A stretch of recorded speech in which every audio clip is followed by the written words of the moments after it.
Hi, it's Jsnow. Ever get bored of Magic Arena but have a ton of wild cards left? Then why not try out the Kethis combo, where you can get tons and tons of legendaries and do stuff like this with Primevals Glorious Rebirth.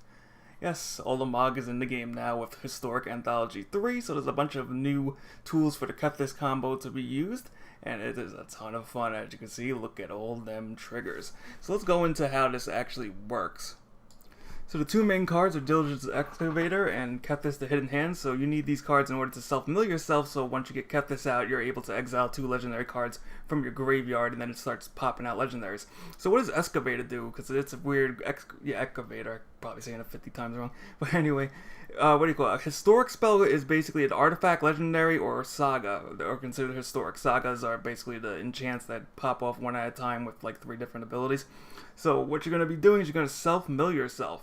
So every time, the first thing you want to do is play Excavator as soon as you get it, and then start playing as many legendaries as possible to get the graveyard nice and big. Once the graveyard is full to your liking, then once you have Kethis in hand, then play Kethis. I would not play Kethis ahead of time and then mill. I would wait until it's actually the right time to do it, because Kethis can get destroyed and then it might take a while to do it. But always self-mill unless there's a reason not to, which we'll actually go into in a little bit. So the usual combo is to have 2 Ambers and Excavator and Kethis on the field, which means you can just keep using the Ambers over and over again. And you can just make sure you tap for mana before playing the other one, otherwise you're missing out on floating mana. And then you can either mill out your opponent, you can mill out yourself if you want, but I find it pretty boring, to be honest. And then what you can also do is if you get the Dream, you usually just win. If you get Lazav on turn 2, you play him and then get the Surveil and get an Oro into the graveyard and then get your green mana or whatever for turn 3. You can make Lazav into a 6/6 ramper on turn 3 that doesn't leave the field because he doesn't have to sacrifice himself because he's becoming the card, not entering the battlefield. So that's a pretty ridiculous ramp up, so it's a lot of fun. And then I run a whole bunch of other stupid cards, so we're going to show those cards right now.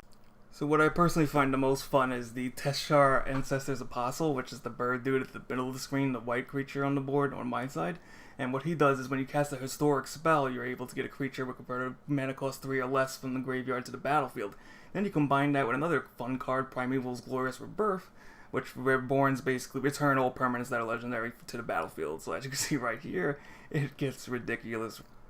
Oh yeah, and since I also run Oath of Teferi, you're going to see a pretty funny thing which causes them to quit immediately, is Oath of Teferi exiles a card, so when the Oro comes to the battlefield, normally it sacrifices itself, but because of Oath of Teferi, it gets exiled, so it will come back next turn, giving me more ramp value, and I can also use my other Teferi ability twice, so it gets pretty interesting.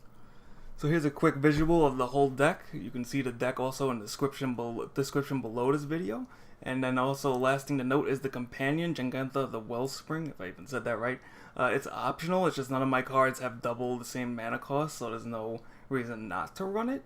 But it's because it gives you basically free of 1 every single mana, and it's a partner, so it can't be discarded from your hand or anything like that. So it's definitely very good to have.